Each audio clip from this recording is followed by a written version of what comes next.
Good morning guys, it's a beautiful day here in Portugal on Miracle Mountain, and I've got a lot of things to get done today because unfortunately Bee has injured her knee, so it looks like she's going to be out for a couple of weeks. I took her to hospital yesterday, she had some x-rays and it's not broken or fractured, but it is in a bad place, so she's on crutches, hobbling around, so she's just got to rest up. I'm just on my way to the chickens now, and I just spotted Furrnando in the distance. He loves to follow me down here when I feed the chickens in the morning, and it's such a beautiful walk. I could have took the UTV, but you just pass all of these beautiful trees that it's a really nice way to start the day. Look at them two trees sitting next to each other, it's just beautiful, and I can hear the chickens in the distance, so we're gonna go and see what they're saying. I've got the food for them here. I think they're gonna like it. How you doing, Furrnando? How you doing? So on the menu this morning, we have pasta, tuna, sweet corn. We also have some cucumber in there, some crushed up eggshells. That's about it. I think they're gonna love it. There we go. That's better, isn't it?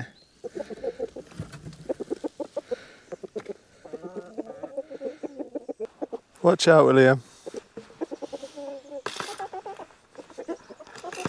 So the first thing I'm doing is just filling up their feed for the day. They go through plenty of this stuff and they absolutely love it.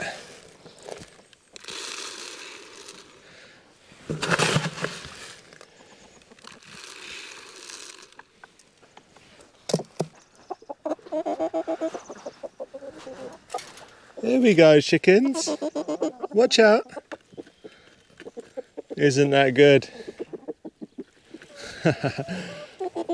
They're excited.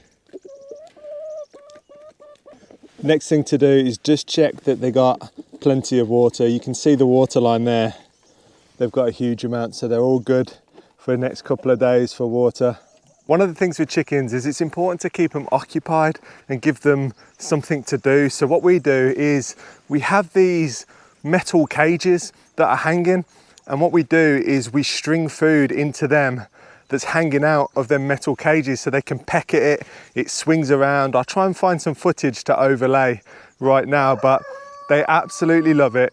It gives them almost like a game to play throughout the day, pecking and getting their food. It's not just given to them on a plate. They really do enjoy it.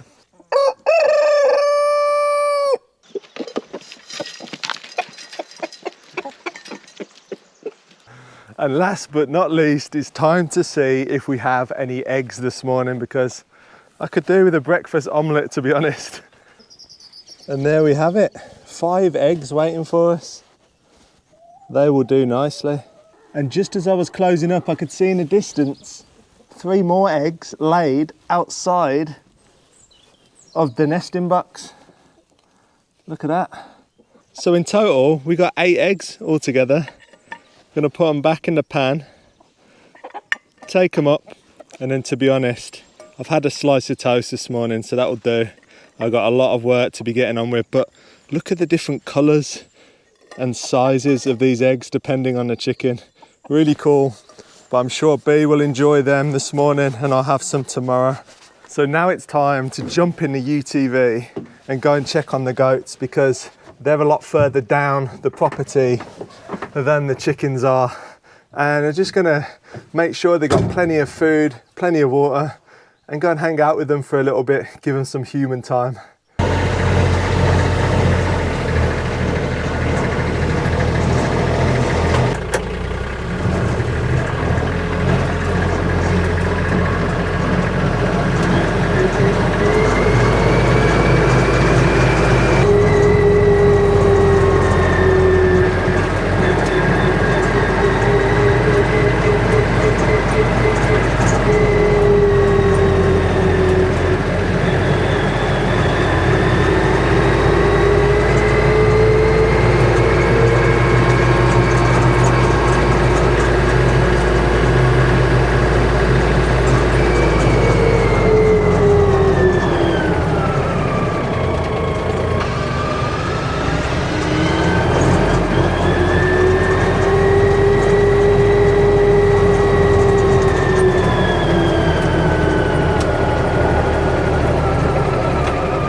I've already had to take my jacket off because it's warming up already this morning. I absolutely love these days. Spring is my favorite time of year. You can get so much done, but also just enjoy the environment with not too hot weather, but perfectly blue skies. It's incredible. I don't know if you've noticed, I shaved my head and now I look like a peanut, but time to get these goats fed. Look who it is. It's Sweet Pea. Do you want some oats? Do you want some oats? Look. They absolutely love oats. A good little treat for them. And she is adorable, aren't you? Are you adorable? Come on. There we go. Isn't that good? Go on, you can have some too. You love them oats, don't you? And the others will be getting jealous. I'll make sure everyone gets a handful of oats. Look at you. Aren't you gorgeous? We have the best goats in the world. We really do. And it was just a pleasure welcoming Sweet Pea to the family, which we have some news about actually. So like I mentioned, we do have some really good news, and that is we are keeping the baby goat. She just turned up here. She found her flock. She decided that she just wanted to move in. Who wouldn't want to live on Miracle Mountain? I don't blame her. I also love living here.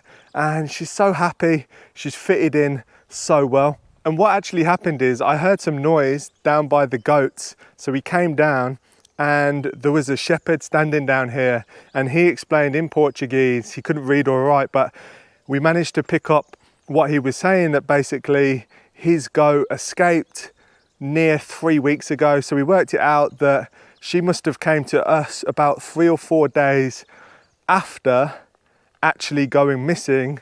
So she was just alone in the mountains on her own, and then she must have stumbled across our goats and just wanted to stay here. And it's just an incredible story really, and we're so happy to have her. It's not like we went out to find a goat. She just appeared and we couldn't be happier. She's so sweet.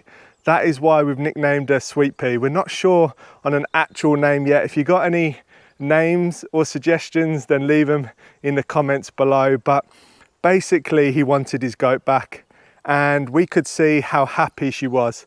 And when she was approached, she kind of hid behind the solid metal barrier and just didn't want to leave.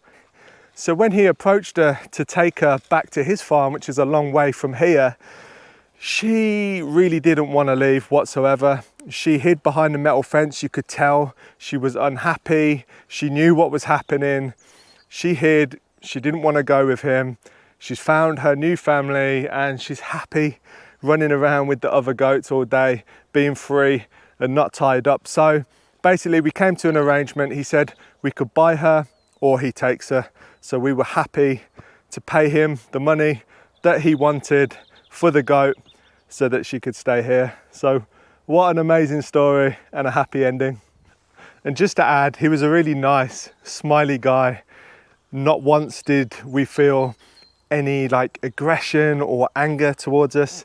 He was just happy that he'd found his goat, and he was happy with the money because essentially for him, the goats are to produce money. So we gave him the money. He even gave us 20 euros back, which was really kind of him that he didn't need to because we agreed on a price. But yeah, it was good vibes all around, but she definitely wanted to stay here with us.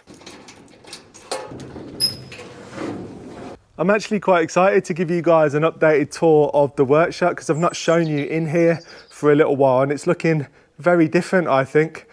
Much tidier, even though there is a lot of stuff in here and it is still a mess and things still need sorting.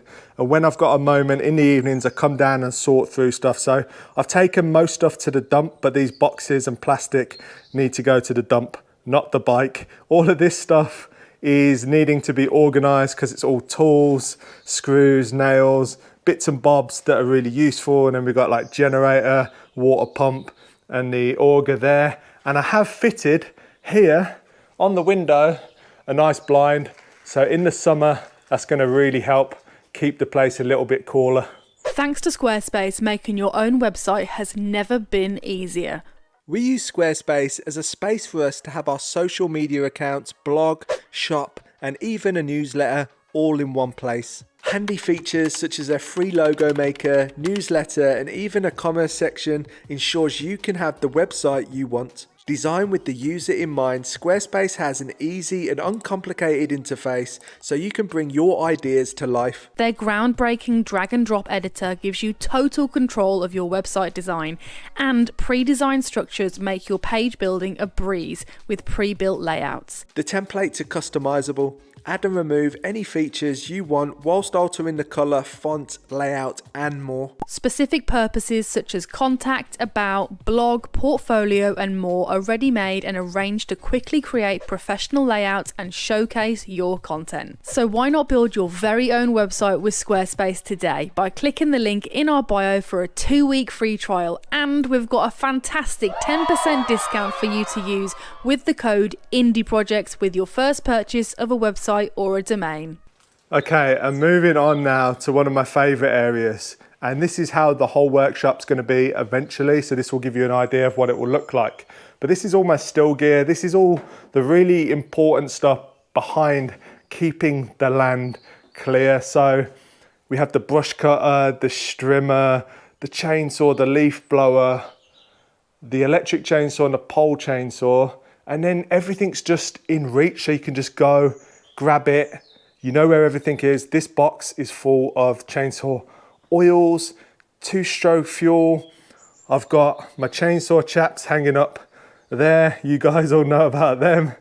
And we have the harness, and then I've got my dirt bike helmet, my mountain bike helmet, and my strimmer helmet. So eventually I'll have my dirt bike over here, and then everything to do with that will be over here. So everything's just in order. And it means that things are so much easier and quicker to get done.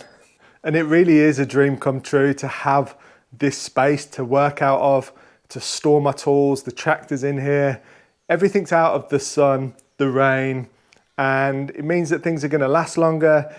I've now got a workbench, so I can come here and fix stuff much easily. Before I was trying to fix stuff on the grass, on the ground, and you end up losing things and not putting things back in the place where they're meant to go. I've actually stored quite a lot of stuff on the mezzanine. You can't even see it, and that is why I created this mezzanine, because it just adds a whole another story of storage space to keep the main workshop clear.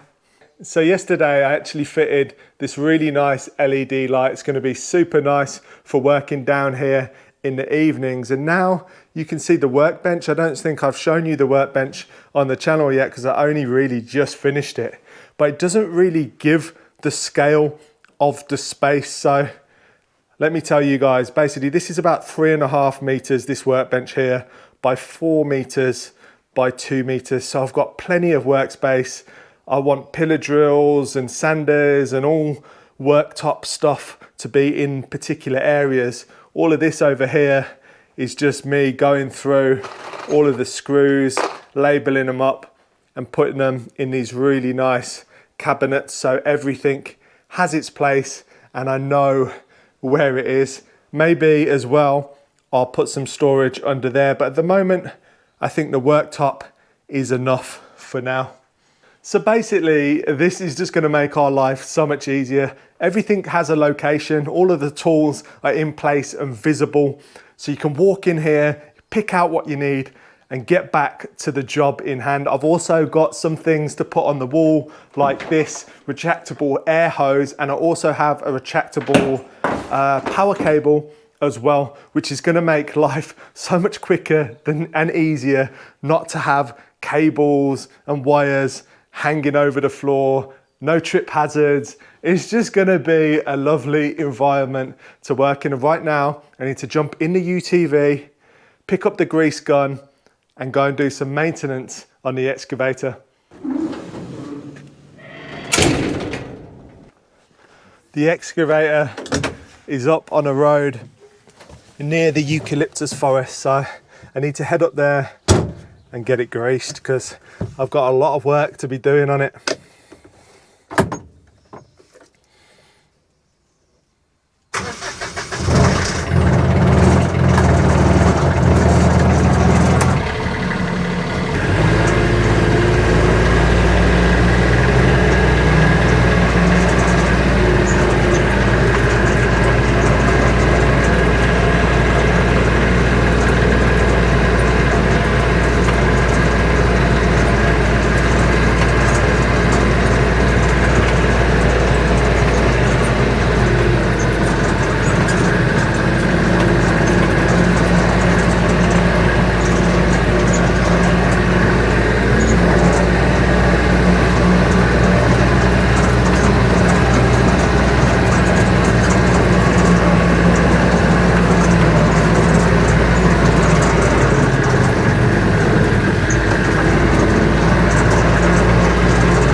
So I've just arrived at the excavator site and I have my grease gun with a full tube of grease loaded into it. And greasing your machinery like excavator, tractor, anything that takes grease regularly, it's the cheapest kind of maintenance that you can do. Grease is not expensive and there's lots of moving parts, so it's worthwhile keeping up to date with it. And I absolutely love this excavator. It means that I'm so much more self-reliant here on the property. It means that I can do all of the jobs that need doing. I don't need to hire in help. Things can be quite complicated here on Miracle Mountain with the trails and the tracks and getting into locations. So it's a really good size. It's doing everything that I need it to do, and I'm learning loads in the process. So the next project that I'm working on with the excavator is to find the pipe that runs under this road, and I found it. It's about 3 feet underground. The other one was a little bit lower, about 4.5 feet, so this one wasn't so bad. But you can see all of this silt, sand and stone. This is all washed down from the mountainside when we had the flooding after the wildfire. And what happens is, basically the wildfire comes through, it removes all of the brush and the debris from the ground, which then means there's no way to slow the water down when the flooding comes. And what it's done is created big ruts in the road. And I'm not going to fix this road for now because it's not a priority, but what I am going to do is where the rut's being created naturally from the water flow, I'm going to join that into this hole, which then will go into a pipe that goes under the road and off the property. So there's a lot to do. I've already made a start, but you can see how much sand and silt there is here to move.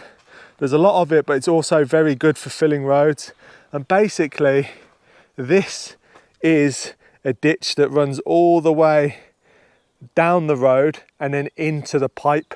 All of the water that flows off the side of the mountain comes down into the ditch and into that pipe, and it means that the roads don't get damaged. But as you can see, it's all completely blocked up and there's a lot of work to be done.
The weather, we could talk about anything under the sun, long as we're together. So I pretty much just finished, and that was actually a really enjoyable job, especially in this weather. It's absolutely glorious.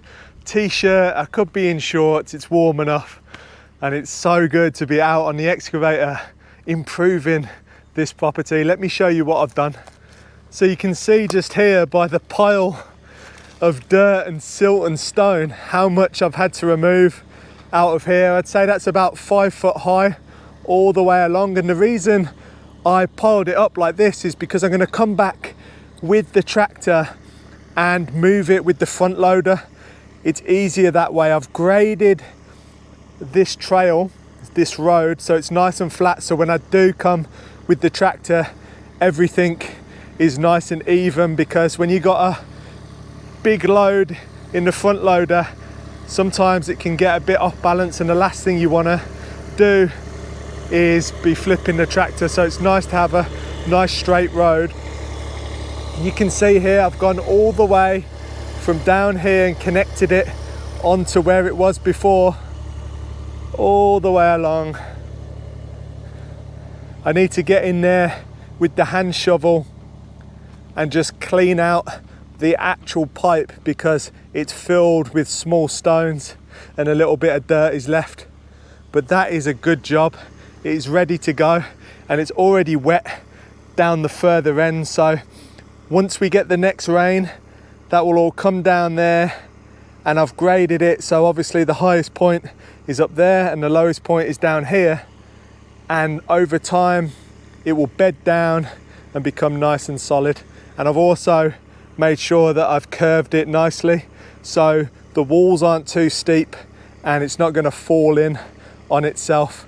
It may look a bit crazy at the moment, but once this all has grass on it and it's all grown up, and I'll be positioning some stones around here to help secure this wall, or secure this berm, sorry, it's all going to look really good and will blend in with the rest of the property. So that is it. I'm going to end the video there. The day's not over yet. I need to go out and get the goats and chickens some more feed, and it's pretty boring, so you don't want to come along with me. I hope you've enjoyed the video and seeing how I get stuff done on the excavator, and there's way more to come because I need to dig out the pond that's halfway up the mountain. So that's going to be a really big, intense and good project to follow along with. Thanks for watching, and I'll see you on the next one.